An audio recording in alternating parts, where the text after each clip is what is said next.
Dear Congressman Turner, dear Secretary General Rutte, esteemed Excellencies, ladies and gentlemen, I would like to thank the organizers for the invitation and the opportunity to speak on the occasion of marking the 30 years since the signing of the General Framework Agreement for Peace in Bosnia and Herzegovina. In 1992, Bosnia and Herzegovina restored its independence after the dissolution of the former Yugoslavia and became a full member of the United Nations. During the brutal aggression from 1992 to 1995, the Republic of Bosnia and Herzegovina was the only subject of international law. The independence, sovereignty, and the territorial integrity of our country were confirmed by the Dejton Peace Agreement in 1995.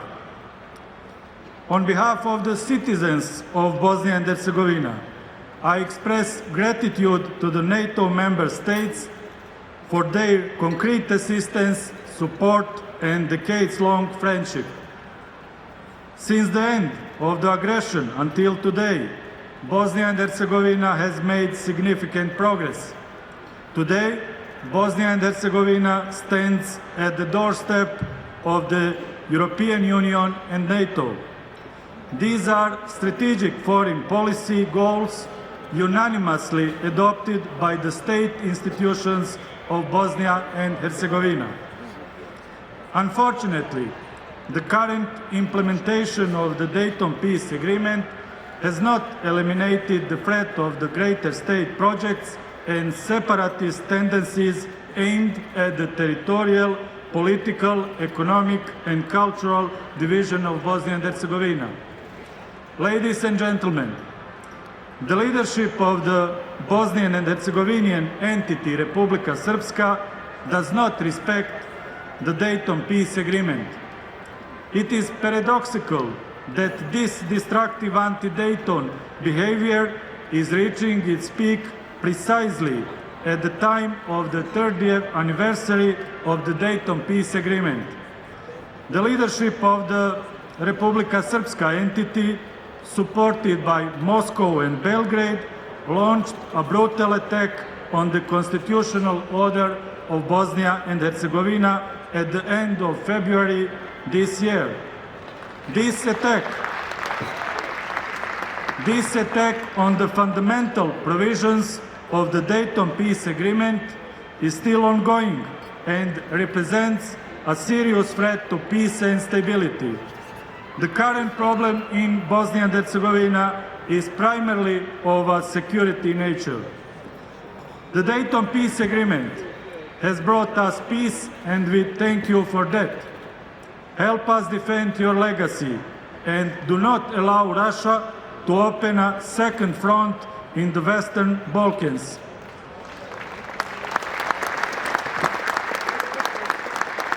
The security crisis in Bosnia and Herzegovina is not a local problem. It is the result of Moscow's aggressive actions through their proxies in the entity Republika Srpska.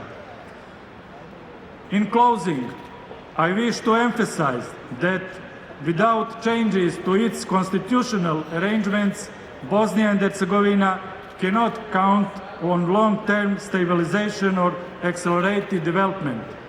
In the future process of constitutional transformation of Bosnia and Herzegovina, the following principles should be kept in mind. Our country needs a comprehensive democratic reform of its entire state, social and economic regulation with the aim, the basic political subject, be the individual as a free citizen. The Constitution of Bosnia and Herzegovina must be based on the principles civic democracy with mandatory respect for the multi-ethnic character of the state. A top priority for all state institutions of Bosnia and Herzegovina must be the implementation of the rulings of the European Court of Human Rights. Finally, it is essential to firmly oppose any ethnic federalization of Bosnia and Herzegovina, as well as any additional ethnic divisions. Our vision of Bosnia and Herzegovina is that of a unified democratic country and governed by the rule of law, a member state of the Euro-Atlantic family of nations. Thank you for your attention.